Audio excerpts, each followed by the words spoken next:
But now we have these dynamic panelists that I'm going to invite up to the stage.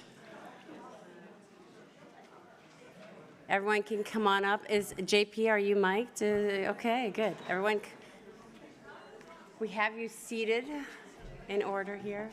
I know, Phil, you just want to break the order so badly. No, it's definitely beyond that. And you can do whatever you do. Okay, everybody, this is exciting. And let's keep it down a little bit back there. Okay. Moderating this talk is my dear friend, and while he is the most rad punk rock warlord, Phil Hunt is also founder and CEO of Headgear and Bankside Films with over 250 films. I think it's actually close to 300. Oh, gosh, 500. Look it up on IMDb. I'm serious. Some of the films include Black Mass, Tar, and his recent success, How to Have Sex. So definitely listen. This is a lot of great panelists here. I'll let Phil introduce them all. Take it away, Phil. Great. Thanks a lot, Amy. Fantastic to be here. Thanks, Winston Baker, who always do amazing panels to inform us, and I always get a lot out of this. So thanks, Amy. First of all, if we could just go down the line, if everyone can introduce themselves. Nino. Hi, hello everyone. I'm Nino. I'm founder and producer at 1991 Productions.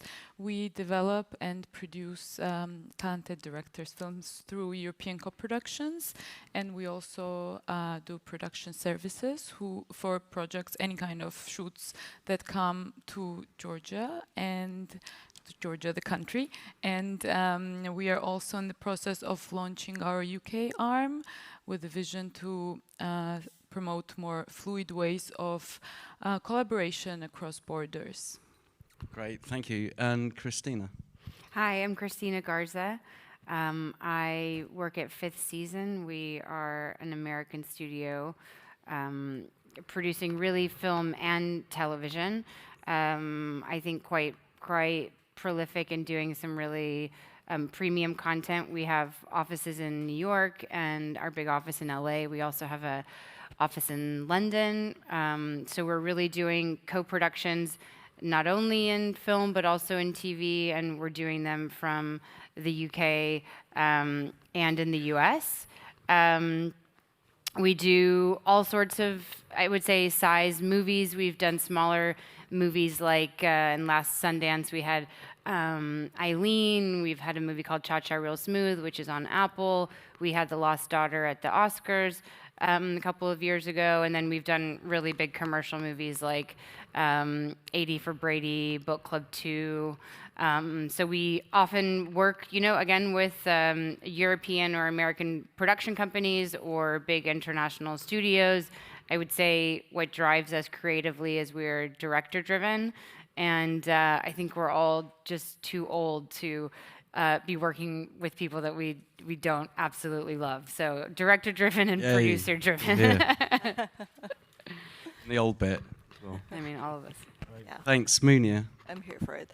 I am Mounia from Protagonist Pictures. I handle marketing, publicity, distribution, festivals, everything no one else is handling, basically. And we are a sales and production outfit based in London. We do a lot of co-production, exec production. We kind of structure financing for our partners. And we have a focus on UK films, but not only. We kind of work across Europe, the US, quite broad range of films, but always filmmaker-driven. And like you, kind of probably just people we like work with, hopefully. But yeah, that's me. Thanks very much, JP. Stampede. Yeah, my name is John Paul Sarni. I'm the EVP and head of international content, which is television-driven at Stampede Ventures, which is an American-based production company.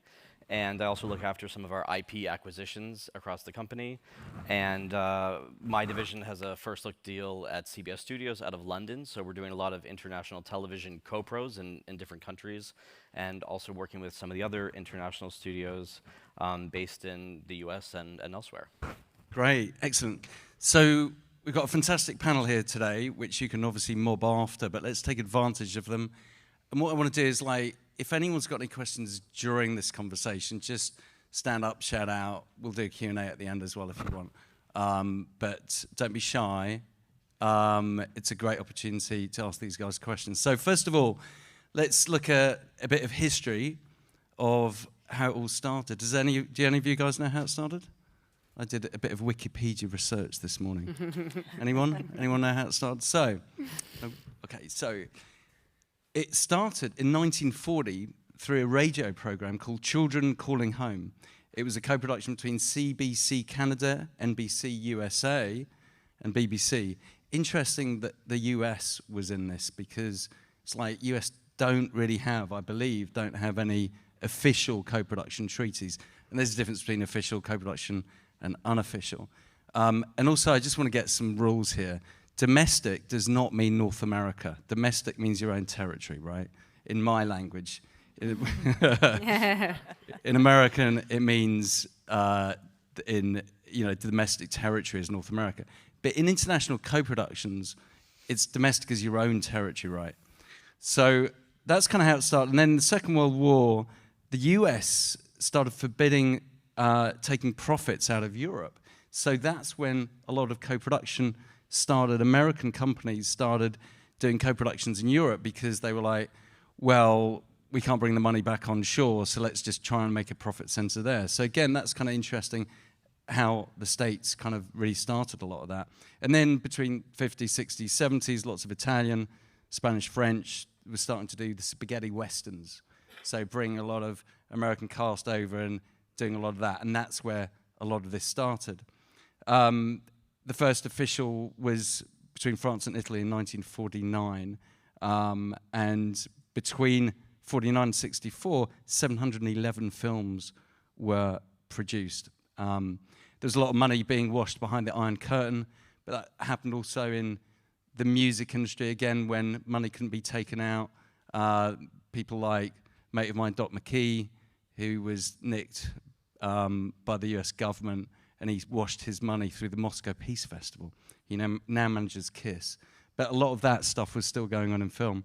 So first of all, let's figure out, what is a co-production? Who wants to take that? I mean, I would just say that in the most basic terms, it's an agreement between at least two, but possibly more, but two different countries, and it's both. It could be both commercial and creative, or just one of the two. And so oftentimes, when you're putting these projects together, there has to be elements from both countries, and both countries are putting money in, and sometimes there are the creative aspects as well. Like we think about, like in Canada, there's the idea of like CanCon, to have creative content that is anchored in that place. And so I think it just depends on what countries you're talking about. But it's just a difference of looking at the math and how those work. But you're absolutely right that the U.S. doesn't have official co-production treaty with any other countries, which the U.S. unfortunately doesn't support the arts as well as other countries such as Germany.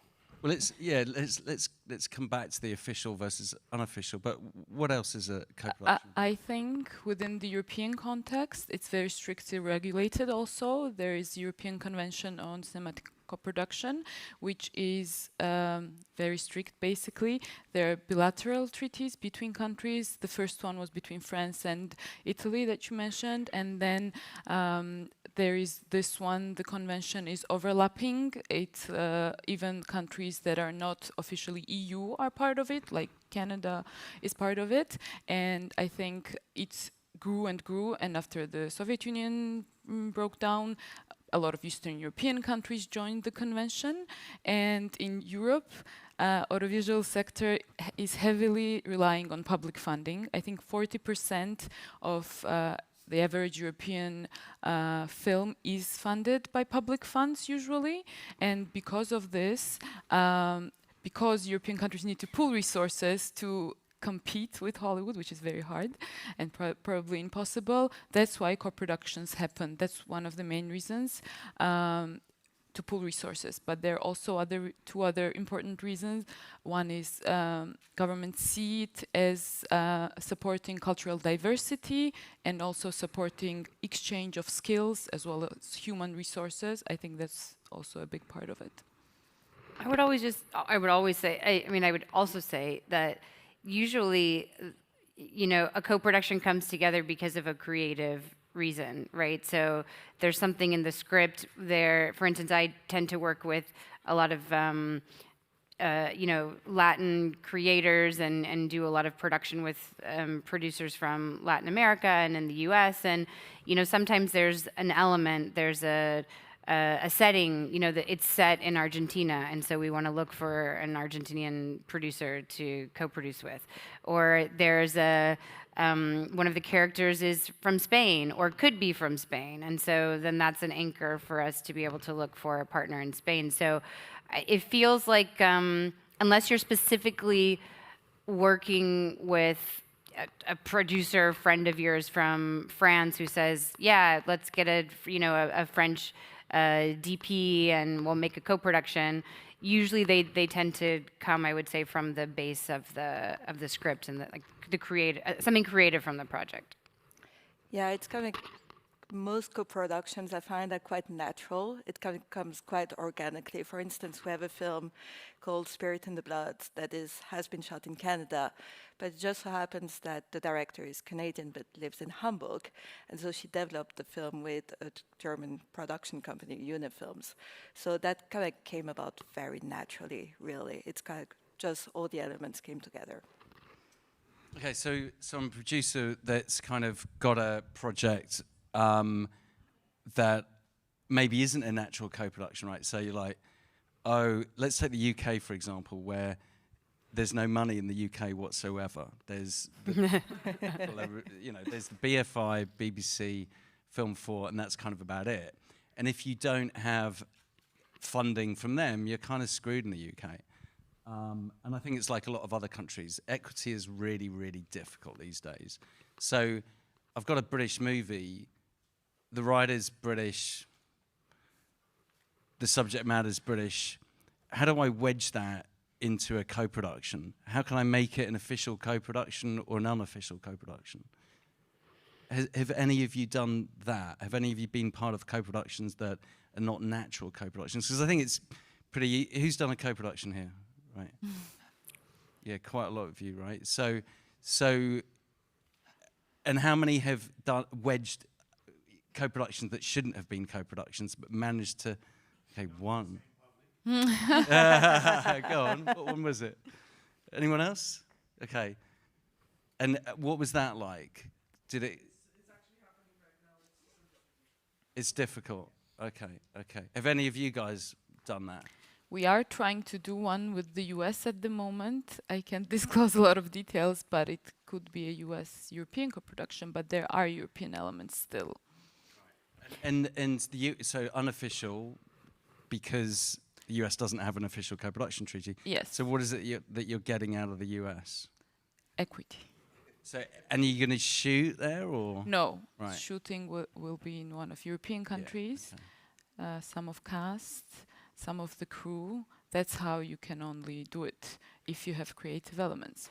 But in our case, those elements are naturally there. We're not forcing them. Right. So I would also say, like, for instance, if you have a completely 100% British movie, but you think that there's some international appeal, or it's a movie that could work, for instance, in the US, then the US, studio like ourselves would be interested in it, because we think, again, because there aren't any official co-production, relations with the US, we're really just looking at a project if we want to put in equity into it, and we're looking at it in a business and creative perspective. One, do we want to be in business with this filmmaker? And do we think this film is going to work? Are we going to make our money back? So sometimes we love this filmmaker and we want to support them, and it's a small movie and we want to work with them across their career, and so we'll put equity in a movie that is small and might not necessarily break out in the US. But more than not, and I would say is certainly now, we would put in money because we think it's a movie that can do well in the US or in the world, and we want to be a financial partner for that reason. So that would be, for instance, something that it's not on the page at all that there needs to be a US partner, but it makes sense for us because we want to be in business. We want to be in business together. And so the decision making there is purely from a financial one, because you said it works for the US. Yeah, I mean, we think it's a movie, or we think that there's a sale there. So now, for instance, perhaps a British movie isn't going to break out theatrically in the US, but it could be really attractive to sell to a streamer, for instance, right? And so we think that we can make our money back on that deal, and we can also be good creative partners. Sometimes, again, it's not purely financial, but we think we can take a project, you know, to a higher level. We think with our relationships with managers and agents, that we can attach meaningful casts to, again, make the film bigger or, you know, add value in another way besides just putting in money. Gotcha. Okay, so that's very much an unofficial co-production. Anyone else want to define what an unofficial co-production is? How do you define that?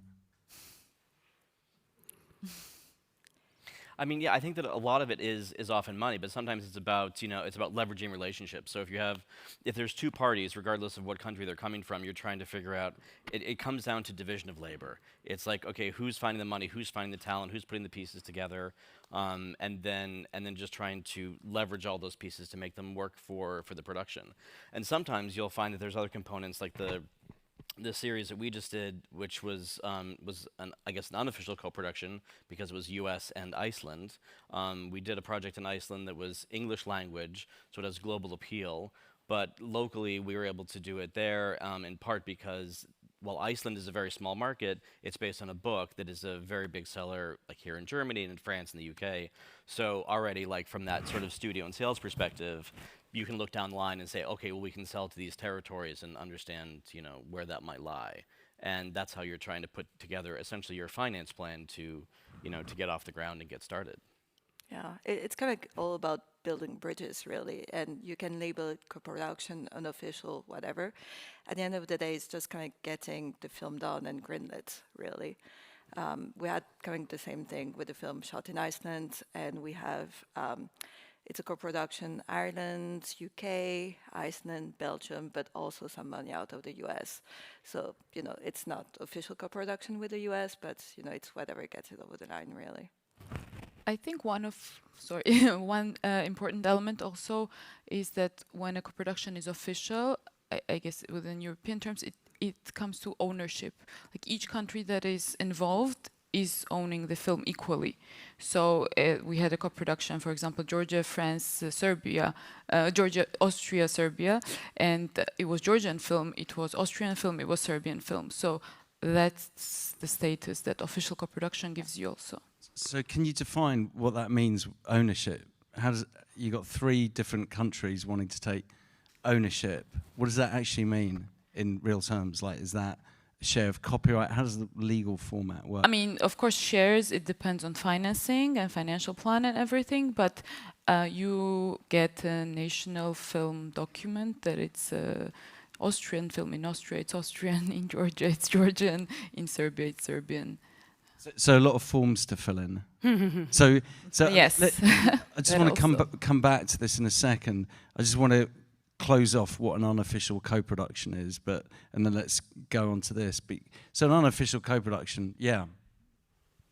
Yeah, I was just curious about, let's say it's a co-production between Germany, France, and Italy, and let's say the film is amazing, and let's say it's nominated for an Oscar. So which country gets the credit for? That's a very good question, actually. Nice point. So just before we answer that, I just want to close off on it saying an unofficial co-production is nothing to do with really kind of real co-production, right? In that it's just 2 or more parties going like, hey, we want to work together. We want to be able, you know, you've got these skills, I've got these skills, you've got money, I've got the script or whatever. That's all an unofficial co-production is. So, official co-production, that's a really interesting question. Who wants to take that? Because I haven't got a clue. US distributor? Yeah, it is, yeah. Whoever put in most financial contribution, I guess there was a case, it wasn't a film we produced, but there was Estonian-Georgian film. It was like Georgian director, Georgian cast, but Estonia put more money in, so it was a Estonian Oscar nominated film, yeah. Any other answers? Isn't it where the script is, or where where it originated from? Any ideas? I think the audience might know. Yeah. Right, sorry. Hey. And I'll come back to you. Okay. In European co-productions, there's this concept of delegate producer. So whoever is a delegate producer is like a leader, and it doesn't necessarily mean it's the country with the most money in the budget. For example, I think in the case of Ida, a Polish Oscar film, Poland was not the majority financier, but Ewa Puszczyńska was the lead producer, and that's why it was a Polish Oscar entry and winner. So I think that can depend on the financing, but also it can depend on who kind of originated the project. Thanks, and another opinion here. Thank you. Yeah, my name is Angelica Schuler. Okay. Hi. Actually, as a former lawyer and now a film producer and now very specialized in international co-productions, I will give you maybe the definition. Official co-production in European terms is every co-production you put under the terms of bilateral or multilateral treaties.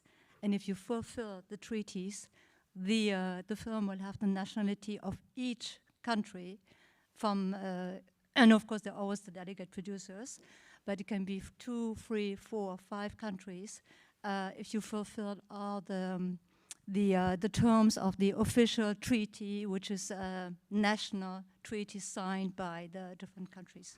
That's the official co-production. Unofficial co-production.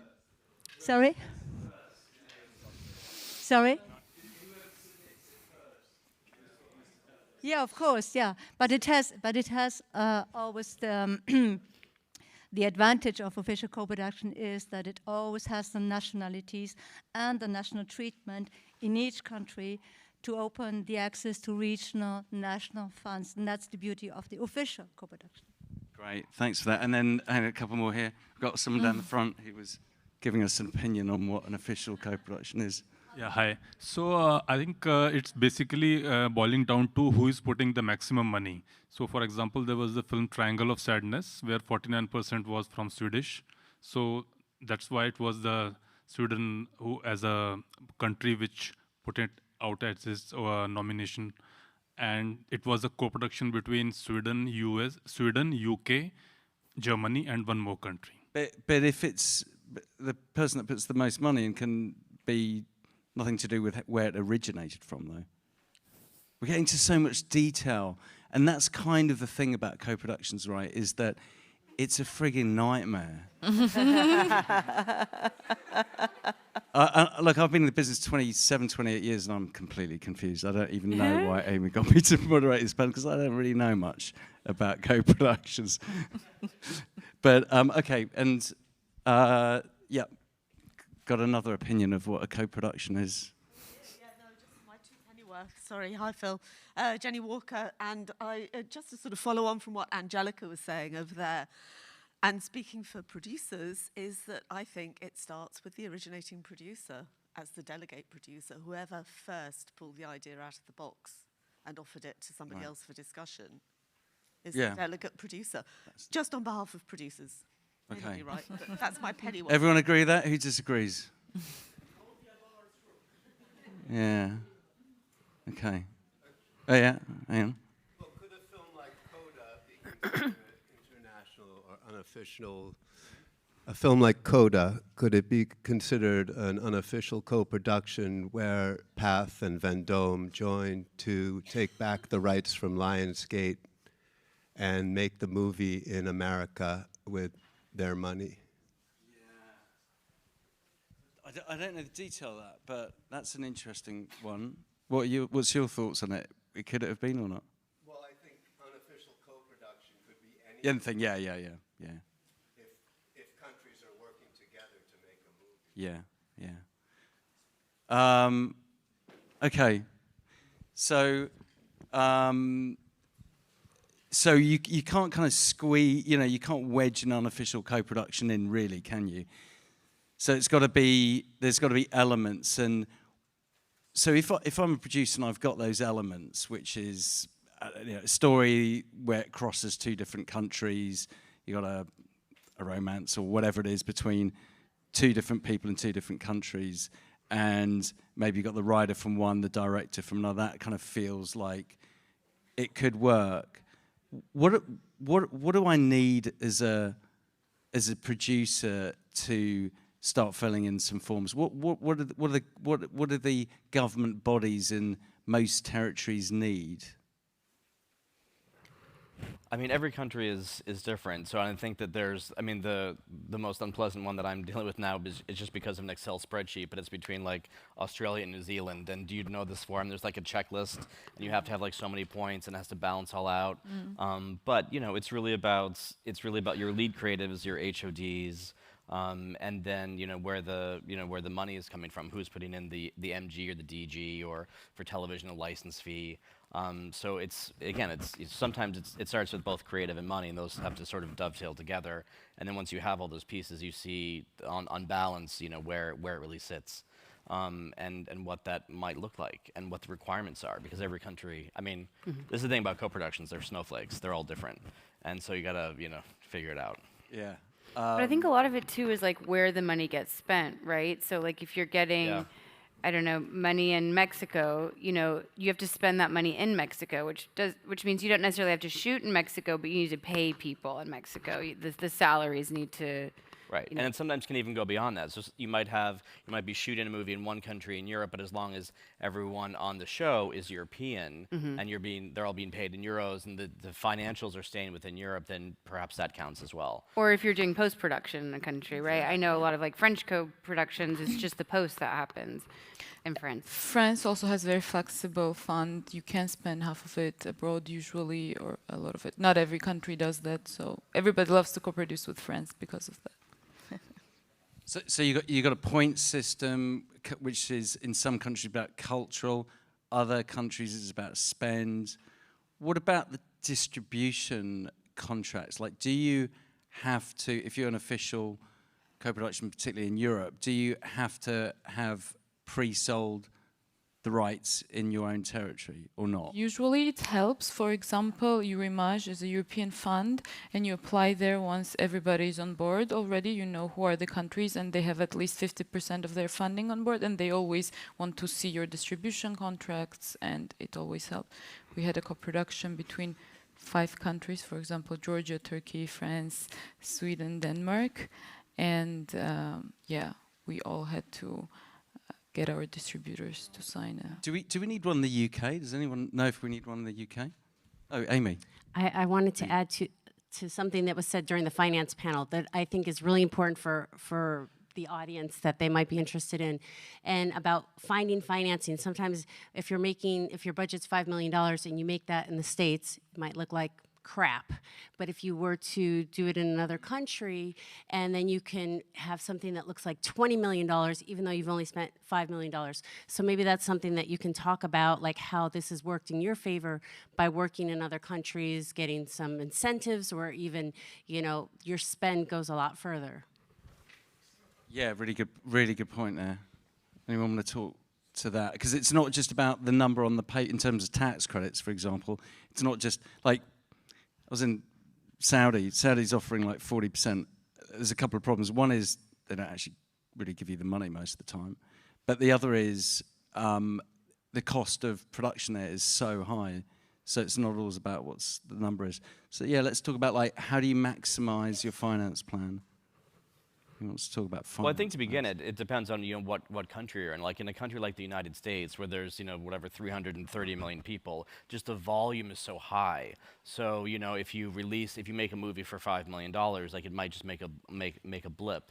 But if you release it first in another country where it just has a smaller calendar of releases over the course of the year, it'll get more attention, it'll get more eyeballs, and it's on it's higher up on the list to begin with.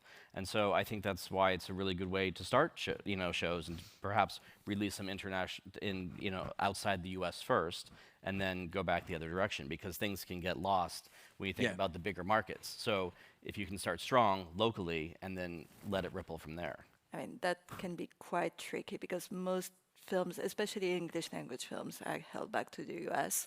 So we do a lot of pre-sales, and we usually have the whole international on board before the US. But then we have to sit on a film for 2 or 3 years until we get the film done. US picks it up. So it really depends. But I think that might be very specific to English language films. Probably not so much so for like international, But thank you. Just going back to the finance plan though, you know, one of the reasons why a producer wants to do a co-production is to get as much soft money as possible, so they have to go after as little equity, as well as what's the cost of productions. So how do those two elements kind of factor into the choice? So I mentioned Saudi just because it's really expensive. It's one of the most expensive places right now to shoot in. But, you know, for example, there's certain countries in, you know, Eastern Europe where the cost of labor is much less than at the US or than the UK or Australia, for example. But, you know, the headline rate, you know, Australia's headline rate is 40, but, you know, you might be better off shooting somewhere else, maybe like Serbia. Actually, let's talk about Georgia. Right, okay. Okay, let's talk about Georgia. I think Nino can speak to that. Tell us about the cost of production and why people should give yourself a little bit of a commercial break here. 2 minutes on why we should come to Georgia. Yeah, yeah, exactly. Georgia, that's one of our selling points, so to say, because we have amazing crews and it is very affordable there, and there is also 25% cash rebate, so the money can go a long way in Georgia. So that's yeah. But of course, the script has to, you know, like, you shouldn't force it.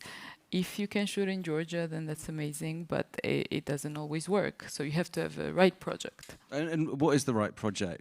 Let's drill down to that for Georgia. Is it just about spend, or does it have to have a cultural tick box? To get cash rebate, no, you can just co-produce with Georgia and you can get cash rebate. But if you want to tap into national fund, as everywhere else in Europe, you do have to have Georgian elements. And yeah. Okay. But so production services is different. If you just come there to shoot for like more affordable prices, then you don't need any of that. I think it also is like not so black and white. You know, at Fifth Season, we've done so many different kinds of productions based on our needs. For instance, I know that we've shot in other countries where there are rebates, and we were shooting in a studio, so it wasn't like we needed to match where the scenery of where the movie took place. It could have taken place anywhere. We were able to use the studios in in Australia, or for instance, during COVID, we were shooting 9 Perfect Strangers, this Hulu show that we make, and starring Nicole Kidman, and everything shut down in the US, and so in order for us to keep shooting, we moved the production to Australia, where there was less COVID, where the restrictions were different, and we were able to continue shooting. So sometimes it's not so black and white in terms of necessarily finding a partner that can give you a resource that you see on the page. Yeah, so I guess we're breaking it down into two things. Like an unofficial co-production, you're just looking at the financials in terms of the tax credit, right? An official, you're tapping into equity into that country, and I guess that's kind of what it's really all about. People say, oh, I must do a British co-production with you guys. I'm like, well, we've got 20%, but there's no way the BFI is going to fund your movie. And it's the same in any territory, right?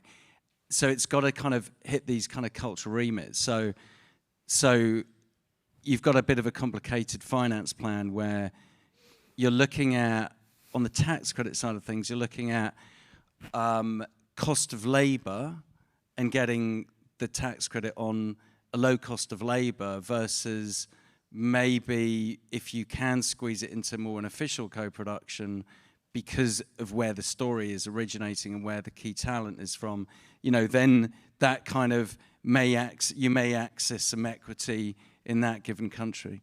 I think we've got about 5 minutes or something. We've got 5 minutes left, something like that, so we'll do a couple of questions. Hi, I'm just wondering if any or all of this applies to nonfiction or doc. Of course, yeah. Mm-hmm. Both? I think yes. it's like the same. Yeah.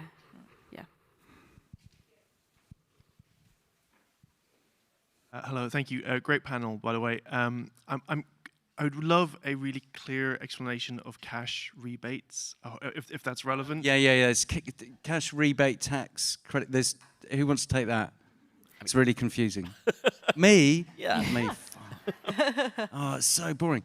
And I'm still confused by it, and even I'm confused by it. But so it's either. Actually, who else wants to take it in the audience? There's got to be someone with a lot of knowledge. I just wanted to add to the package that, as far as I believe, as I know, you also need just one multilateral agreement when you're doing these multilateral co-productions, right? So perhaps I would like to ask if you've had experience of having to just shift or add an extra co-producer to make sure you can use a special co-production agreement, such as, I don't know, Italy, which could be more flexible, if you have any experience doing that. Anyone for that? I would say finish that, and then I'll go to that. Okay. Go to this one, yeah. So anyone want to answer the previous question? Hello. Hi. I wanted to make a comment about some of the comments earlier. Hang on. We've got to answer that question first.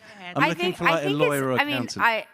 I would say it's about you spending money in a place, then you have to submit your receipts, and then they give you back the percentage that was agreed on, like 25%, and it goes into the bank account. I think it's kind of... Sort of, yeah. Yeah, at least in my limited experience. Yes, so there's either you get a tax credit on the amount, you get money back from the amount that you've kind of consumed from the inland revenue, and it's a bit like a corporate tax return. So if you've made a loss, and you will make a loss because it's an SPV, special purpose vehicle, you spend money and you make a tax loss and you get a tax rebate from the inland revenue.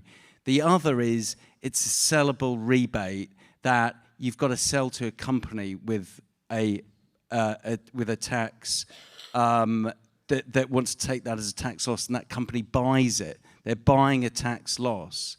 So I think that's the difference. Neil, did you have anything else to add to that? So in Saudi Arabia, there's no tax. And so that's why it's a cash relief. It's just money that they've budgeted as an incentive, rather than what you're talking about, which are the tax mechanisms that are required to be able to offset other people's profits with your loss. So it's just one is tax-based, the other one's just a cash budget. And so Saudi money, and sorry for dissing Saudi, Neil works for Neom in Saudi. We always pay on time in Neom. Neom, yeah, but the rest... Hi, can I make a comment on that as one of the leaders in that industry in Saudi? Yeah. I think in terms of the cash rebate in Saudi, often there's allowable costs and expenses.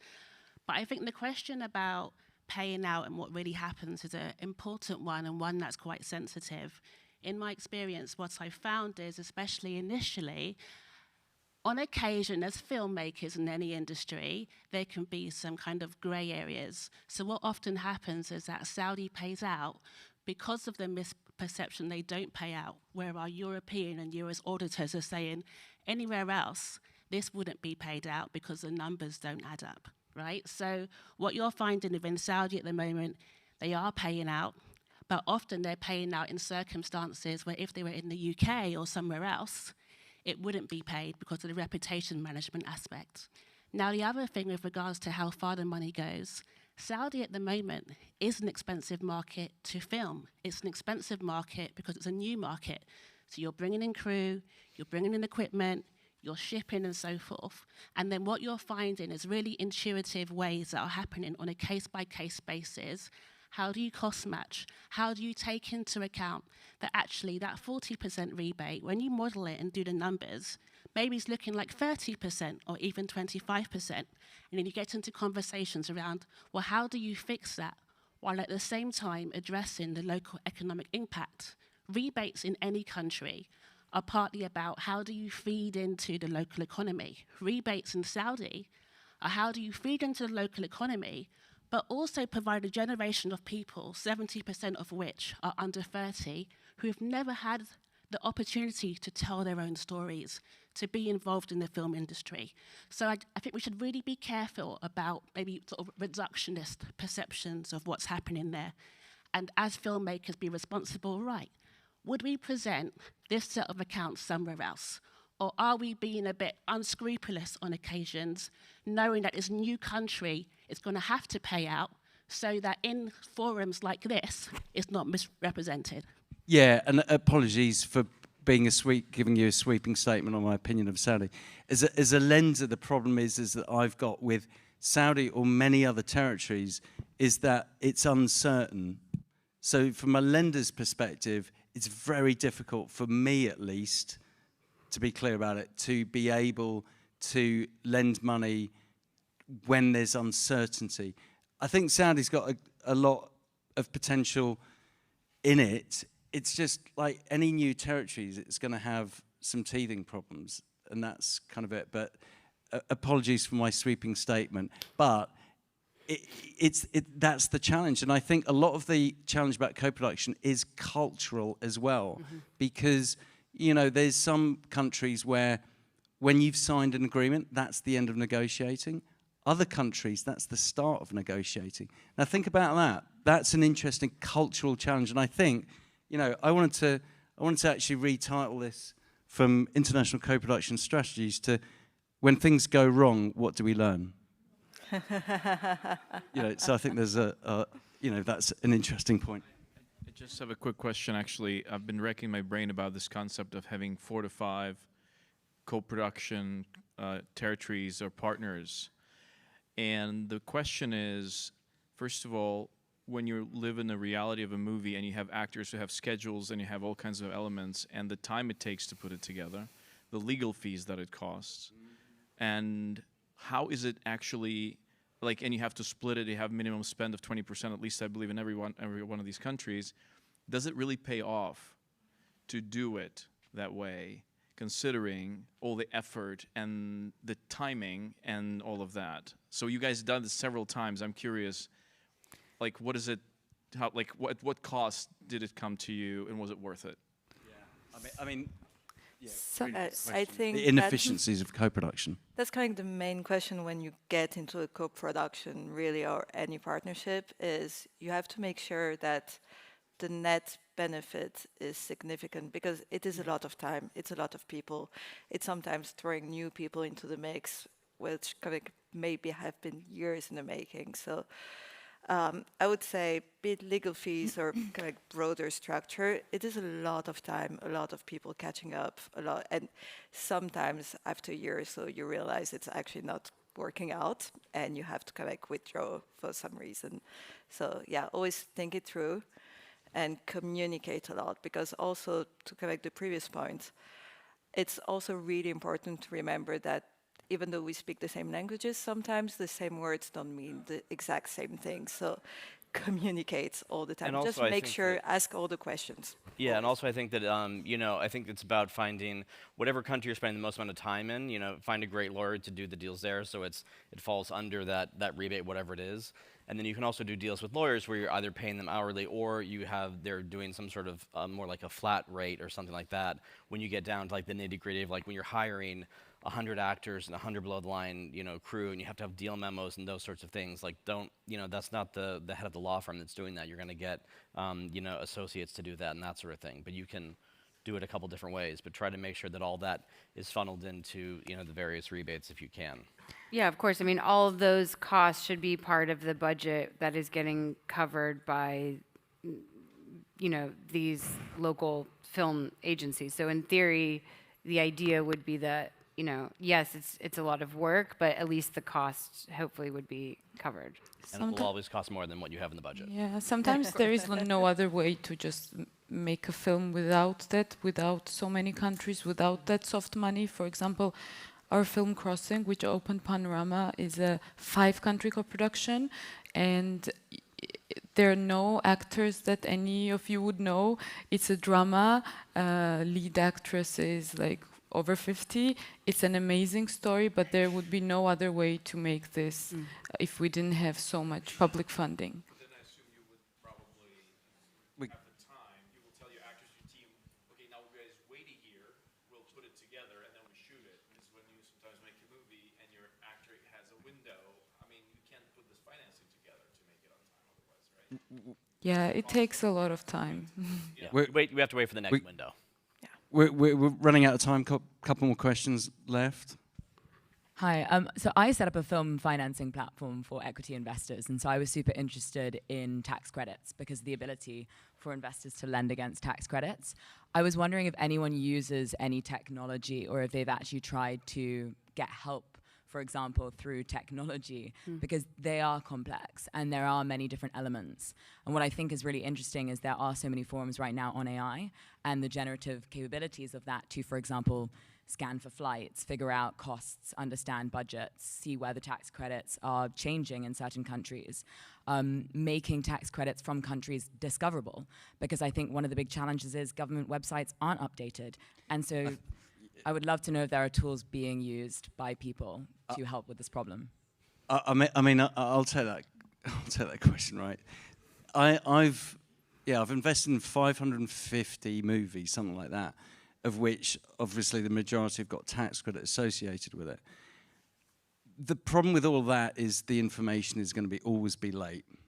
So the edge that I've got in Headgear is I'm in contact directly with the people in the government bodies, and I've got a lot of intel all around the world. I have people looking out for wrinkles in governments all the time, so it's territorial risk. And going back to my point about Saudi, or many other countries, right? Australia, I think Australia's got better now, but I mean, a number of people are suing Screen Australia at the moment because they've defaulted on a lot of tax credits. So the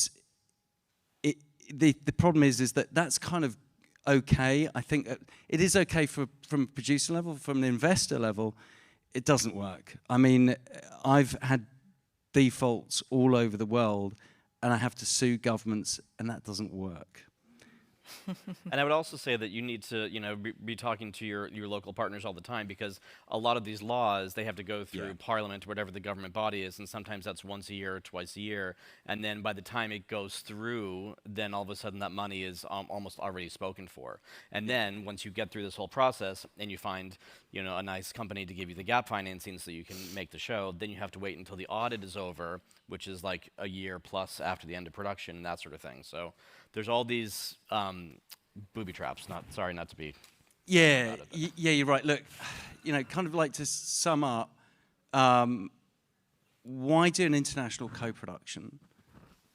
You do an international co-production, I think, firstly because of the material, right? Hopefully. Whether it's an official or unofficial co-production.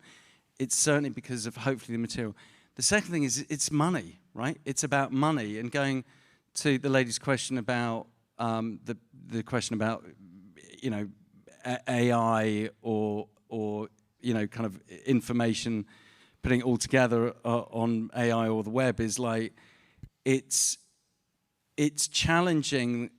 It's challenging because it changes all the time. I mean, Hungary just defaulted. Thankfully, only for a period of 6 months, because Netflix came into Hungary 9 months ago and got a massive rebate, and all of the money from the Hungarian film office was depleted. So a lot of people had to wait 6 months, further 6 months, which hits the producer because the lenders, me, banks, other private lenders, are going to hit you with the interest, which kills it. And I think that's a lot of the problem is the money and government agencies not really understanding the nuances of their decision making, and it really impacts producers badly. So it's the script, the material, it's money meaning the tax credit and the equity from the government film bodies or regional bodies, etc., etc. Then it's also about, is the infrastructure, what's the infrastructure look like? So Fiji, great tax credit, what is it, 65%, something like that. I don't think they've got any studios. I mean, I've been to Fiji once, amazing, beautiful people, beautiful country, but you can't shoot a studio there, so you've got to think about the infrastructure. And then, of course, lastly, I think the crew experience.